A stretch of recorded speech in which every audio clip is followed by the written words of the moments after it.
आईने भी टूट जाते हैं, तस्वीरें भी बदल जाते हैं। खुद पर भरोसा हो तो तकदीरें भी बदल जाते हैं। नमस्कार साथियों, जय हिंद, वंदे मातरम। मैं हूं आपका दोस्त उमेश कुमार। वेब फिजिक्स के यूट्यूब चैनल पे आप सभी का स्वागत करता हूं। दोस्तों, आज मैं क्लास 12th के फिजिक्स जैक बोर्ड द्वारा मॉडल पेपर प्रकाशित किया गया, उसका मैं संपूर्ण सॉल्यूशन लेकर के उपस्थित हूं। साथियों, जैसा कि आप जानते हैं, 21 फरवरी को आपका फिजिक्स का एग्ज़ाम होने वाला है। इस एग्ज़ाम से पहले झारखंड बोर्ड के द्वारा एक मॉडल पेपर प्रकाशित किया गया है। वो इसलिए कि आपको अंदाज़ा लगे कि एग्ज़ाम में किस तरह से क्या पूछे जा रहे हैं। तो चलिए आज मैं स्टार्ट करता हूँ। बहुत ही बेहतर तरीके से एक्सप्लेनेशन करेंगे। तो सबसे पहली बात जो जानकारी की है कि इसमें टोटल आपके 48 क्वेश्चंस रहेंगे, जिसमें सेक्शन ए में कुल 25 क्वेश्चन होंगे जो ऑब्जेक्टिव होंगे। ठीक ना। इसमें प्रत्येक क्वेश्चन के 4 ऑप्शन होंगे, उसमें से कोई एक आंसर सही होगा। इसमें किसी तरह का कोई नेगेटिव मार्किंग नहीं है, उसमें एक आंसर सही होगा। आप लोगों को 25 क्वेश्चन ऑब्जेक्टिव करने होंगे। सेक्शन बी में जो कि आपका 26 से 34 तक होगा, इसमें कुल 9 क्वेश्चन होंगे। इस 9 क्वेश्चन में से केवल आपको 7 क्वेश्चन बनाने हैं और प्रत्येक क्वेश्चन 1 मार्क्स का होगा। ये very short answer type question होगा, मतलब एक सेंटेंस में आपको इसका आंसर देना है। ठीक है, 1 वर्ड या 1 सेंटेंस आप दे सकते हो। ठीक है। उसके बाद सेक्शन सी जैसे देख पा रहे हैं कि 35 से 42 तक ये क्वेश्चन होगा, जो शॉर्ट आंसर टाइप क्वेश्चन होगा। ठीक है ना। ये कैसा होगा? शॉर्ट आंसर टाइप क्वेश्चन होगा, ये दिख रहा है हम लोगों को। ठीक है। इसमें कुल 8 क्वेश्चन होंगे। 8 क्वेश्चन में से केवल 6 क्वेश्चन को बनाने हैं आपको। प्रत्येक क्वेश्चन 3 मार्क्स के होंगे। ये शॉर्ट आंसर टाइप क्वेश्चन है। ठीक है। तो आपको 8 में 6 बनाने हैं। ये आपके लिए बहुत ही बेनिफिशियल होगा कि 8 में से 6 तो बना ही लेंगे आप। ये आसान है आपके लिए। सेक्शन डी शुरू होता है आपके 43 से 48 तक। इसमें कुल 6 क्वेश्चंस होंगे। 6 में से केवल 4 बनाने हैं और प्रत्येक क्वेश्चन ये 5 मार्क्स के होंगे। ये लॉन्ग आंसर टाइप क्वेश्चन है। तो दोस्तों, ये आपकी जानकारी थे कि किस प्रकार से क्वेश्चन का सेक्शन बटा रहेगा, कितने मार्क्स का कौन क्वेश्चन होंगे। तो सबसे पहला सेक्शन जो आपका है, ये पहला सेक्शन हम देख पा रहे हैं कि क्वेश्चन नंबर 1 है, when an electric dipole is placed in ये यूनिफॉर्म इलेक्ट्रिक फील्ड एक्सपीरियंसेस। दोस्तों, मेरा क्लास जो भी होता है बड़ा मक्खन की तरह होता है और मैं एक क्वेश्चन के साथ बहुत सारे आंसर को लपेटने की कोशिश करता हूं। तो सिर्फ एक क्वेश्चन को मान के आपको नहीं चलना है। जैसे कि यहाँ बोला गया है यूनिफॉर्म इलेक्ट्रिक फील्ड, तो यूनिफॉर्म इलेक्ट्रिक फील्ड ये है। अगर यहाँ पर कोई इलेक्ट्रिक डायपोल रखा हुआ है, तो जैसा कि आप जानते हैं कि अगर यहाँ पॉजिटिव चार्ज है, इलेक्ट्रिक फील्ड का डायरेक्शन इधर है, तो पॉजिटिव चार्ज पे फोर्स लगता है इलेक्ट्रिक फील्ड के डायरेक्शन में। किधर लगता है? ये इलेक्ट्रिक फील्ड के डायरेक्शन में। और ये होता है F इजिकल्स to q into E, है ना। और इसी पे अगर ये नेगेटिव चार्ज है, ये नेगेटिव क्यों है? चूंकि यहाँ पे इलेक्ट्रिक डायपोल है। इलेक्ट्रिक डायपोल में 2 चार्जेस होते हैं, एक पॉजिटिव चार्ज और एक नेगेटिव चार्ज। दोनों का मैग्नीट्यूड सेम होता है, बट उसका नेचर अपोजिट होता है। ठीक है। ये दोनों एक स्मॉल डिस्टेंस पे होते हैं, इसको हम ट्वेल्व कहा करते हैं। तो नेगेटिव चार्ज पे फोर्स जो लगता है, ये हमेशा इलेक्ट्रिक फील्ड के विपरीत दिशा में लगता है। ठीक ना। इधर जो फोर्स लगेगा इसको हम कहेंगे F इजिकल्स to minus q into E. अब ये दोनों फोर्स बराबर होंगे। दोनों फोर्स क्या होंगे? यहाँ पे बराबर होंगे। क्यों बराबर होंगे?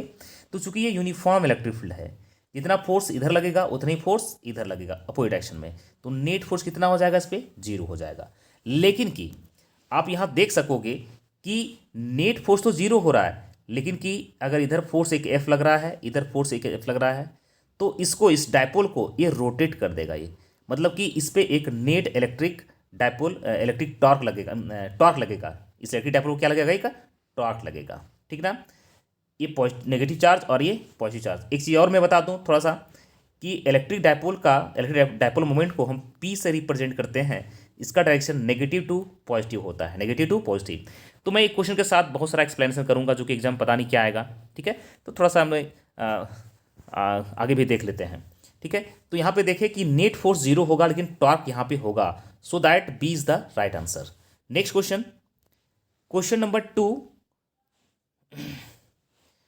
two charge sphere are separated by a distance d, exert a force F on each other. If charges are doubled and distance between them is doubled, then the force is। ये क्वेश्चन कई बार मैं देख रहा हूँ, मैं तो कितना बार इस चैनल पे अपलोड किया हूँ कि ये क्वेश्चन लगभग 3 सालों से ढोया जा रहा है और क्वेश्चन आ भी जाते हैं, ठीक है। इसी बार आया, पिछले बार भी आया था, ये 2023 के मॉडल सेट में थे और 24 में भी मॉडल सेट में दिया और 24 में आ भी गया था, ठीक है, यही क्वेश्चन। तो फिर से वही क्वेश्चन दिया हुआ है तो हो सकता है आ जाए कि यहाँ पे 2 चार्जेस हैं, एक पॉजिटिव चार्ज मान लेते हैं और एक क्या है, ये नेगेटिव चार्ज है। ऐसे 2 चार्ज स्फीयर, मुझे मालूम नहीं क्या है यहाँ पे, ठीक है, मुझे मालूम नहीं है कि पॉजिटिव नेगेटिव, ठीक है। इसको Q1 बोलेंगे, इसको क्या बोलेंगे हम, Q2 बोलेंगे। ये दोनों के बीच का डिस्टेंस अगर हम D बोलें तो जैसा कि कूलम फोर्स क्या होता है, F इजिकल्स to K Q1 Q2 by R square. तो यहाँ R अगर हम D माने हैं तो ठीक है, ये क्या बोलेंगे, इसको D स्क्वायर बोलेंगे, है ना। अब बोल रहा है कि अगर कि चार्ज को दुगुना कर दिया जाए तो अब ये कितना हो जाएगा, ये अगर चार्ज को हम दुगुना करें तो ये अब हो जाएगा, ये 2 गुना हो जाएगा, ये भी 2 गुना हो जाएगा। तो ये 4K Q1 Q2 by D square और ये K Q1 Q2 बटे डी स्क्वायर, ये किसके बराबर, F के बराबर है कि नहीं है। और चूंकि यहाँ पे डिस्टेंस भी 2 गुना किया गया तो इसको अगर हम 2 गुना करेंगे तो 2D का स्क्वायर मतलब कितना हो जाएगा, ये 4D स्क्वायर। ये 4 और 4 क्या होगा, कट जाएगा, तो किसके बराबर आ रहा है, ये F के बराबर ही होगा। मतलब राइट आंसर क्या हो जाएगा इसका, ए ही होगा, ठीक है। Next question number 3, question number 3 कहता है कि the electrostatic potential on the perpendicular bisector due to an electric dipole is. देखिए दोस्तों, मैं थोड़ा सा एक्सप्लेन कर देता हूं ताकि आपको फायदा हो जाए हमें कि एक इलेक्ट्रिक डायपोल है, दैट मीन्स कि अगर इसको हम नेगेटिव बोलें तो इसको क्या बोलेंगे, हम पॉजिटिव बोलेंगे। इलेक्ट्रिक डायपोल है, इसका जो परपेंडिकुलर बाइसेक्टर होगा इसी को इक्वेटोरियल पोजीशन कहते हैं, ठीक है। ये डिस्टेंस और ये डिस्टेंस दोनों बराबर होगा, तो इसके वजह से यहाँ पर जो नेगेटिव वजह से जो फील्ड यहाँ पे होगा, पोटेंशियल होगा, ये होता है -KQ/R और पॉजिटिव वजह से जो आप इसी पॉइंट पे होगा, इस जगह पे ये क्या होगा, +KQ/R। दोनों को जब जोड़ेंगे तो नेट कितना हो जाएगा, वो 0 हो जाएगा। तो इसका राइट आंसर ए हो जाएगा। ओके, आई थिंक कि आपको समझ में आया होगा। Question number 4, the capacity of the parallel plate capacitor increases when. अब देखिए यहाँ पर ये कैपेसिटर की बात है, C इजिकल्स टू होता है एप्सिलॉन नॉट A/D। यहाँ पे देख पा रहे हैं कि C जो है ये डायरेक्टली प्रोपोर्शनल है किसके, एरिया का, है कि नहीं। इसका मतलब अगर एरिया को हम इंक्रीज करेंगे तो कैपेसिटेंस भी क्या होगा, उसका इंक्रीज करेगा। तो ऐसा कौन सा मिलेगा, area of the plate is increase, option number B. So B is the right answer. देखिए आंसर अगर पता भी है तो कोई बात नहीं, लेकिन कि आपको मैं जो एक्सप्लेनेशन बता रहा हूँ ये आपके लिए ज़्यादा बेनिफिशियल है, तो इसको आप ध्यान रखेंगे। ओके दोस्तों, चलिए question number 4, Kirchhoff's junction rule is based on conservation of. देखिए मैं अपने क्लास में, चूंकि आप जानते हैं कि मेरा वेब फिजिक्स क्लासेस के नाम से हजारीबाग के लोचन पथ के पास मेरा कोचिंग चलता है। मैं फिजिक्स 11th पढ़ा रहा हूँ अभी कई सालों से। तो मैं अपने क्लास में कई बार मैं डिस्कस करता हूँ किरचॉफ्स लॉ के बारे में। किरचॉफ्स लॉ 2 है, first law, second law. First law को बोलते हैं हम लोग जंक्शन रूल बोलते हैं, पॉइंट रूल बोलते हैं, है ना। किरचॉफ्स फर्स्ट लॉ भी कहते हैं उसको, ठीक। तो इसमें क्या होता है कि चार्ज कंजर्व होता है। इसमें क्या कंजर्व होता है, चार्ज कंजर्व होता है। इस तरह का सिचुएशन होता है कि अगर इस तरह का कोई है, एक करंट ऐसे जा रहा है, एक ऐसे जा रहा है, यानी घुस रहा है, ये बाहर निकल रहा है, ये बाहर जा रहा है, ये अंदर घुस रहा है। तो जितने करंट बाहर जाते हैं, जितने करंट क्या करते हैं, बाहर जाते हैं, और जितने करंट अंदर आते हैं, दोनों बराबर होते हैं। तो करंट का मतलब क्या हुआ, चार्ज का फ्लो होना। तो जितना चार्ज अंदर घुसेगा उतने चार्ज क्या होगा, जंक्शन से बाहर निकलेगा, जंक्शन से क्या होगा, बाहर निकलेगा, ठीक ना। तो ये क्या होता है, चार्ज कंजर्वेशन है। क्वेश्चन नंबर 6 देखेंगे। अच्छा ठीक है, 5 का आपने क्या देखा कि बी नंबर आंसर होगा। 6 नंबर देखेंगे। 6 नंबर कहता है the resistivity of material of a conductor depends upon. देखिए दोस्तों, जैसे कि आप जानते होंगे कि R is equals to rho L by A, ये क्या होता है, रेजिस्टेंस और रेजिस्टिविटी के बीच में फार्मूला होता है। ठीक है, तो यहाँ पर देखेंगे कि ये जो रेजिस्टिविटी है ये किन किन चीज़ों पे डिपेंड करता है। तो ये दो चीज़ों पे डिपेंड करता है। पहला बात कि जो कंडक्टर बना हुआ है उस कंडक्टर जो मटेरियल है वो मटेरियल किस तरह का है, तो मटेरियल पे डिपेंड करता है। और दूसरा किस पे डिपेंड करता है, टेम्परेचर पे। किस पे डिपेंड करता है दोस्तों, टेम्परेचर पे। तो जैसा कि हम देख पा रहे हैं कि अभी ऑप्शन में लेंथ है, एरिया क्रॉस सेक्शन है, टेम्परेचर है, नदी है, तो क्या आंसर है वो आपका टेम्परेचर होगा। ठीक है, question number next that is 7 number question, ये मूविंग चार्ज प्रोड्यूसिंग। यहाँ भी थोड़ा जानकारी मैं दे दूँ कि अगर कोई चार्ज है अगर वो रुका हुआ है तो यहाँ पर सिर्फ और सिर्फ इलेक्ट्रिक फील्ड जनरेट करेगा, इलेक्ट्रिक फील्ड क्रिएट करेगा अपने सराउंडिंग्स। बट अगर यही चार्ज अगर मूव करना शुरू करे तो इलेक्ट्रिक फील्ड तो होगा, साथ में क्या आ जाएगा, एक मैग्नेटिक फील्ड भी अपने चारों ओर क्रिएट करेगा। जैसा कि आप लोग पढ़े होंगे कि अगर कोई कंडक्टर में चार्ज फ्लो कर रहा है तो फ्लोइंग चार्ज की वजह से इसके चारों ओर मैग्नेटिक फील्ड बनता है। तो क्यों बनता है, क्योंकि इसके अंदर चार्ज फ्लो कर रहा है ना, जिसके कारण से इसके चारों ओर एक मैग्नेटिक फील्ड भी बन रहा है। और चूंकि इलेक्ट्रिक चार्ज वहाँ पे है, जहाँ भी इलेक्ट्रिक चार्ज होगा, जहाँ भी जाएगा अपना प्रभाव डालेगा, दैट इज इलेक्ट्रिक फील्ड तो होगा। तो यहाँ पे क्या होगा, both electric field and magnetic field, that is answer will be C. Okay, question number next, question number 8 कहता है magnetic effect of electric current was discovered by. Magnetic effect of electric current was discovered by, ये किसके द्वारा किया गया था। तो हम लोग पढ़ते हैं ये इलेक्ट्रोमैग्नेटिक इंडक्शन में कि सॉरी हाँ, इसमें क्या नाम है, magnetic field due to moving charge में ये देखा गया कि ऑस्टेट क्या किया था कि कोई अरेंजमेंट किया हुआ था जो कि इसमें करंट पास कर रहा था और उसके बगल में एक मैग्नेटिक कंपास लाया। तो देखा कि मैग्नेटिक कंपास जो है ये डिफ्लेक्ट हो रहा है। तो ऑस्टेट ने सोचा कि भाई मैग्नेटिक कंपास तो तभी डिफ्लेक्ट हो सकता है जब उसके अगल बगल कौन हो, मैग्नेटिक फील्ड हो। और यहाँ तो कहीं मैग्नेट हम रखे नहीं है, सिर्फ यहाँ क्या पास हो रहा है, ये आपका करंट पास हो रहा है। तो उसने देखा कि भाई इसका मतलब ये है कि मूविंग करंट की वजह से किसी कंडक्टर में उसके चारों ओर मैग्नेटिक फील्ड बनता है। तो magnetic effect of electric current किसके बाद के द्वारा किया गया था, तो ऑस्टेट के द्वारा किया गया था, ऑस्टेट। ओके, क्वेश्चन नंबर हम नेक्स्ट देखेंगे that is 9 number question. Question number 9 कहता है ये magnetic needle is kept in a non-uniform magnetic field. It experiences, अगर कोई यहाँ पर नॉन यूनिफॉर्म मैग्नेटिक फील्ड होगा, जैसे कि मैग्नेटिक फील्ड यहाँ पर है, ठीक है, अगर यहाँ पे एक नॉन यूनिफॉर्म मैग्नेटिक फील्ड है, ये मैग्नेटिक निडल, कोई मैग्नेटिक निडल यहाँ पे रखा हुआ है, ठीक है, नॉन यूनिफॉर्म मैग्नेटिक फील्ड में होगा, तो यहाँ पे देखिएगा कि इधर जब मैग्नेटिक फील्ड उससे ज़्यादा होगा, इधर क्या होगा, कम होगा, क्योंकि यूनिफॉर्म तो है नहीं वो। अगर यूनिफॉर्म होता तो यहाँ जो मैग्नेटिक फील्ड होगा वो यहाँ भी होगा। तो इस केस में क्या होगा कि इस पर एक नेट फोर्स भी लगेगा और टॉर्क भी लगेगा। अगर यहाँ मैग्नेटिक फील्ड ज़्यादा होगा तो इस पर फोर्स ज़्यादा लगेगा, यहाँ क्या लगेगा, कम लगेगा। तो नेट फोर्स यहाँ क्या होगा, एक लगेगा यहाँ पे। अगर इधर बोलें कि 10 न्यूटन है, इधर क्या है 5 न्यूटन, तो इस डायरेक्शन में 5 न्यूटन एक नेट फोर्स लगेगा। और साथ में चूंकि एक फोर्स इधर लग रहा है और एक इसके अपोजिट डायरेक्शन में लग रहा है, तो यहाँ एक टॉर्क भी जनरेट होगा। तो ये कौन सा आंसर हो जाएगा जी, आई थिंक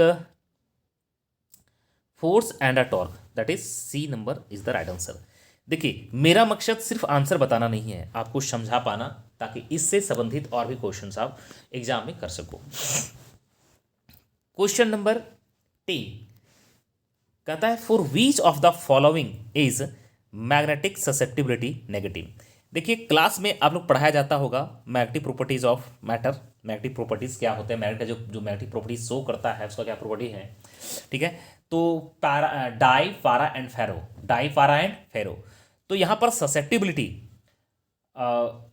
ये डाई का नेगेटिव होता है, पारा का पॉजिटिव होता है, एक के आसपास होता है, और जो फेरो होता है उसका हाईली होता है, बहुत ज़्यादा होता है, ठीक है। तो इसका क्या होगा, नेगेटिव किसके लिए होता है, तो नेगेटिव आपका डाई के लिए होता है, ठीक है। किसके होता है, डाई मैग्नेटिक सबस्टांस के लिए होता है, ठीक है ना। So D is the right answer. Question number 11 Lenz's law, मतलब Lenz's law is accordance with, इस बात को भी अपने क्लास में बार बार बोलते रहते हैं, चूंकि जब से आज से 20 साल से मैं देख रहा हूँ इसको कि इस तरह से क्वेश्चन ये बार बार सब जो कंजर्वेशन जो क्वेश्चन होते हैं ये बार बार पूछा जाता है, ठीक है। तो यहाँ पे इसका राइट आंसर क्या हो जाएगा, ये लेंजेलो क्या कंजर्वेशन करता है, कंजर्वेशन ऑफ एनर्जी। क्या करता है ये, conservation of energy, that is B is the right answer. Question number 12, unit of self inductance. Unit of self inductance ये क्या होता है, ये हेनरी होता है। ज़्यादा समय बर्बाद करने की जरूरत इसमें नहीं है, ठीक है। ये हेनरी आप याद रखेंगे। क्वेश्चन नंबर 13, ये भी क्वेश्चन को जो मैं देख रहा हूँ ये कई बार से देख रहा हूँ। What is the reactance of a capacitor in DC circuit. ये डीसी मतलब सिंपल एक सर्किट है, ये अल्टरनेटिंग नहीं है, अल्टरनेटिव ध्यान नहीं देना है ये। तो ये क्या होता है कि जो कैपेसिटर का जो रिएक्टेंस होता है डीसी सर्किट में वो इन्फिनिटी होता है, अनंत होता है, दैट इज ये B number is the right answer. ये क्वेश्चन कई बार आया हुआ है एग्जाम आपका, ठीक है ना। अगर क्वेश्चन बैंक खोल के देखेंगे तो आपको कितना बार नजर आएगा ये, ठीक है। ओके, उससे मुझे कोई दिक्कत नहीं है। नेक्स्ट क्वेश्चन,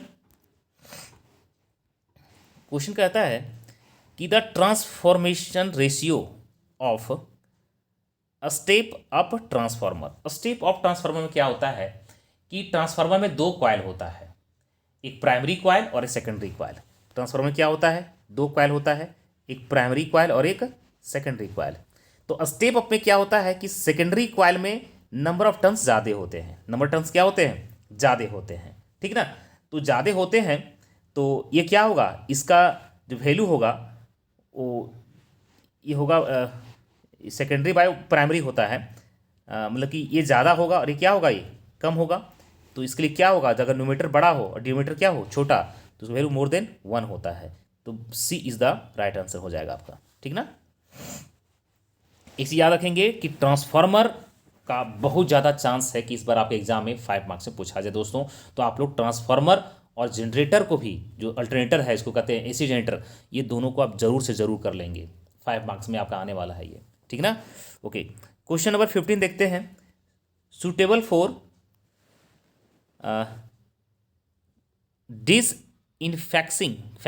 डिसइंफेक्टिंग वाटर, मतलब कि अगर वाटर में कुछ इन्फेक्ट हो, है ना, इन्फेक्शन कुछ वगैरह हो, तो उसको ख़त्म करने के लिए हम किसका यूज़ करते हैं, तो हम लोग उसको ख़त्म करने के लिए अल्ट्रा वायलेट रेज का यूज़ करते हैं, ठीक है। तो C is the right answer.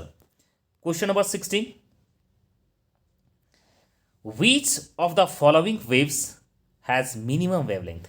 This is the very very important question for us कि सबसे छोटा वेवलेंथ किसका होता है, तो सबसे छोटा वेवलेंथ गामा का होता है। किसका होता है दोस्तों, गामा का होता है। Question number 17, the image formed by simple microscope. Image formed by the simple microscope, तो सिंपल माइक्रोस्कोप द्वारा जो ही इमेज बनता है, जो सिंपल माइक्रोस्कोप क्या होता है, एक सिंगल एक ही उसमें लेंस होते हैं, ठीक है। तो ये इसका जो इमेज होता है कुछ ऐसे यहाँ नीचे बनता है ना। तो अच्छा ये सॉरी कौन सा, ये सिंपल माइक्रोस्कोप है ना। तो सिंपल माइक्रोस्कोप में इमेजनरी बनता है, इरेक्ट बनता है, सॉरी ये नहीं होगा, ठीक है। ये सिंपल है ना, इसमें क्या होगा कि इसका इमेज जो है ये यही बनेगा, इधर ऑब्जेक्ट होगा, इधर ही क्या होगा उसका, थोड़ा सा ये हाईली मैग्नीफाइड होगा, थोड़ा सा मैग्नीफाइड होगा वो, ठीक है, मैग्नीफिकेशन होगा उसका। तो ये इमेजनरी होगा और इरेक्ट होगा। इरेक्ट मतलब क्या होता है, सीधा होता है, ठीक है। इरेक्ट मतलब सीधा और इन्वर्टेड मतलब उल्टा। तो इस केस में आपका आंसर हो जाएगा A number, right. Question number 18, the focal length of objective and eyepiece of a telescope are F and small f respectively. The magnifying power of telescope. देखिए आपको याद रखना है, टेलीस्कोप का जो मैग्नीफाइंग पावर होता है ये होता है FO by FE, FO by FE। यहाँ बोल दिया है, ये ऑब्जेक्टिव का क्या बोल रहा है, कैपिटल F, और आईपीस का क्या बोल रहा है, FE, F मतलब क्या हो जाएगा, कैपिटल F बटे स्मॉल f, है ना, कैपिटल F बटे स्मॉल f। ये होगा कि नहीं होगा, तो ये हमारा क्या हो जाएगा, magnifying power, that is m बराबर। सो कौन सा आंसर होगा, answer will B C। Question number 19, the size of the obstacle for the diffraction of light. Diffraction of light के लिए साइज ऑफ ऑब्स्टिकल क्या होगा, size obstacle for the diffraction of light. Obstacle मतलब कोई छोटा सा particle है ना, वो क्या होगा, be the order of wavelength of light. ये किसके अकॉर्डिंग होगा, ऑर्डर ऑफ वेवलेंथ के अकॉर्डिंग होगा। और ये कौन सा आंसर मैच करेगा? ये पहला तो ही होगा नहीं, दूसरा नहीं होगा, तीसरा होगा, ठीक ना। ये C number is the right answer. Question number 20 कहता है the phenomena by which the nature of light waves is transverse. Transverse किसमें होता है? तो ट्रांसवर्स जो होता है दोस्तों, ये होता है आपका पोलराइजेशन में। किसमें होता है? इलेक्ट्रिक फील्ड ऐसे चल रहा है तो क्या होगा? मैग्नेटिक फील्ड ऐसे चलेगा। दोनों एक दूसरे के परपेंडिकुलर होते हैं। दोनों क्या होते हैं? एक दूसरे के परपेंडिकुलर, ठीक है। इसी को क्या बोलते हैं हम लोग? ट्रांसवर्स वेव बोलते हैं, ठीक है। और ये आगे की तरफ प्रोपगेट करता है, ठीक है। तो यहाँ पे क्या कहेंगे इसको हम लोग? पोलराइजेशन ऑफ लाइट, है ना, ध्रुवन कहते हैं उसको हिंदी में। क्वेश्चन नंबर आपका आ जाते हैं 21 the dimension of Planck's constant. Dimension of Planck constant, वाह, डायमेंशन पूछ करके फार्मूला दे दिया है। देखिए कितना होशियार बन रहा है क्वेश्चन में।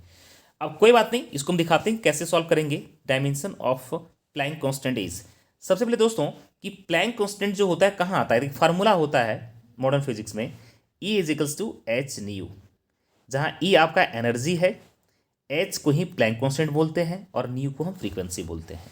तो हमें एच के टर्म में लिखना पड़ेगा। तो एच बराबर क्या हो जाएगा? ई बटे न्यू लिखना पड़ेगा। अब ई जो है, अब देखिए यहाँ पे ई क्या है? एनर्जी है। और एनर्जी और वर्क दोनों बराबर होते हैं। एनर्जी और वर्क दोनों क्या होते हैं? बराबर होते हैं। वर्क का फॉर्मूला क्या होता है? तो फोर्स इंटू टाइम होता है, फोर्स इंटू डिस्टेंस होता है, डिस्प्लेसमेंट होता है। किसके बराबर? वर्क। और वर्क किसके बराबर है? ये एनर्जी के। और बटे कौन है? फ्रीक्वेंसी। फ्रीक्वेंसी देखिए यहाँ पे फ्रीक्वेंसी होता है पर सेकेंड। फ्रीक्वेंसी क्या होता है? पर सेकेंड, मतलब 1/t होता है ये। तो t को ऊपर ले जाएंगे हम, मतलब क्या दिख गया आपको? F into S into T, है ना, मतलब force into displacement into time, force into displacement into time. तो इस तरह का कौन सा मैच कर रहा है आपका? तो I think C, force into distance, ठीक है, इंटू टाइम, मतलब कि C number is the right answer. कौन सा होगा दोस्तों? 21 का सी नंबर होगा। एक चीज और मैं बता दूं, इसका जो यूनिट होगा वो जूल सेकेंड होगा। क्या होगा दोस्तों? इसका जूल सेकेंड। और एच का कई बार वैल्यू ही पूछा जाता है। तो एच का वैल्यू होता है 6.63 इंटू 10⁻34। कितना होता है? मैं फिर से बता देता हूँ। ये एच का जो वैल्यू होता है 6.63 into 10⁻34 joule second, 34 joule second, ठीक है। ये याद रखना आप लोगों को, ओके। आई थिंक कि आपको सब कुछ मक्खन की तरह समझ में आ रहा होगा, ठीक ना। Question number 22 nucleus of an atom consist. Nucleus जानते हैं, जैसे कि एटम जानते हैं हम लोग, ये एटम है और सबसे बीचों बीच जो होता है सेंटर पे, उसको क्या बोलते हैं हम लोग? न्यूक्लियस बोलते हैं, ठीक है। तो न्यूक्लियस में कौन होता है? राजा रानी होता है। क्या कॉन्सेप्ट होता है यहाँ पे? हम लोग अपने क्लास में यही डिस्कस करते हैं कि सेंटर में कौन होता है? राजा रानी, ये अपना ऐश कर रहे होते हैं, ठीक है। राजा होता है पॉजिटिव, जिसको कहते हैं हम लोग प्रोटॉन, और रानी कौन है? न्यूट्रॉन, जिसको कुछ नहीं करना है, चुपचाप से बैठे रहना है उसको, ठीक है। तो सेंटर पे कौन होता है? राजा रानी होता है, ठीक है ना, मतलब प्रोटॉन प्लस न्यूट्रॉन। और बाहर में कौन क्या होते हैं? बाहर में उसके सैनिक जो हैं राजा रानी के, वो पहरेदारी कर रहे होते हैं, मतलब इलेक्ट्रॉन बाहर उसको रिवॉल्व कर रहा होता है एक फिक्स ऑर्बिट में, ठीक है। तो राइट आंसर क्या हो जाएगा? Proton and neutron, that is B is the right answer. Question number 23 if a radioactive atom emits gamma radiation its atomic number। देखिए अगर कोई रेडियो एक्टिव एटम जो है वो क्या रेडिएट कर रहा है? वो गामा। क्या रेडिएट कर रहा है? ये गामा। तो गामा अगर रेडिएट कर रहा है तो उसके लिए कुछ कंडीशन है कि तेरी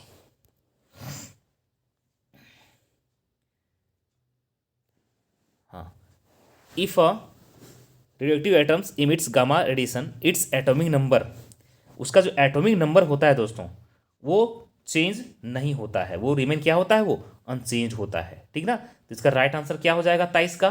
तो 23 का हो जाएगा आपका डी नंबर, ओके। हाँ चलो ठीक है, कोई कंफ्यूजन नहीं है, डी नंबर है, ठीक है। Next question, question number 24 in P type semiconductor what kind of impurity is found. P type semiconductor में किस तरह का इम्प्योरिटी फाउंड होता है, ठीक ना। तो देखिए जिसके आउटर मोस्ट ऑर्बिट में जिसका वैलेंसी कितना होगा? 3 होगा। जिसका वैलेंसी क्या होगा? ये याद रखना आप, पी टाइप सेमीकंडक्टर में किस तरह का ज्योमेट्री फाइंड होता है, वो क्या होता है, वो वही एटम होगा जिसका वैलेंसी आपका 3 होगा। मतलब कि आउटर मोस्ट ऑर्बिट में कितने एटम्स होंगे, उसके 3 होंगे। मतलब वैलेंसी मतलब 3 एटम्स चाहिए उसको पूरा करने के लिए, वैलेंसी वही होता है, ठीक है, जितना उसको चाहिए होता है, ठीक है। तो राइट आंसर क्या हो जाएगा आपका, ए नंबर होगा। लास्ट क्वेश्चन है, that is question number 25। Question number 25, the deflection layer of PN junction diode consist of. PN junction diode में क्या कंसिस्ट होता है। पीएन देखिए, पीएन जंक्शन में डायोड में इसमें ना तो किसी तरह का इलेक्ट्रॉन का होल्स होते हैं और नाइदर इलेक्ट्रॉन नोर होल्स, ठीक है, ना तो होल्स होते हैं ना ही इसमें इलेक्ट्रॉन्स होते हैं, ठीक है। तो इसका राइट आंसर क्या हो जाएगा, A only electrons only, B holes only, both electrons and holes, नहीं, नाइदर इलेक्ट्रॉन नोर होल्स, ठीक है। क्या हो जाएगा इसका राइट आंसर, डी होगा। देखिए आप लोग अच्छे से तैयारी करें, इसका सब्जेक्टिव भी बहुत जल्दी हम इसको अपलोड करने वाले हैं। आप लोग हिम्मत ना हारें, मेहनत करें, ठीक है। अभी भी वक्त है, वक्त ना बर्बाद कर, कि अभी भी वक्त है, वक्त ना बर्बाद कर, खींच तीर कमान और अपने लक्ष्य पे वार कर। दोस्तों मेहनत करें, अगर आपके अंदर जोश जुनून और जज्बा है तो आप एक अच्छे से अच्छे मुकाम को हासिल कर सकते हैं।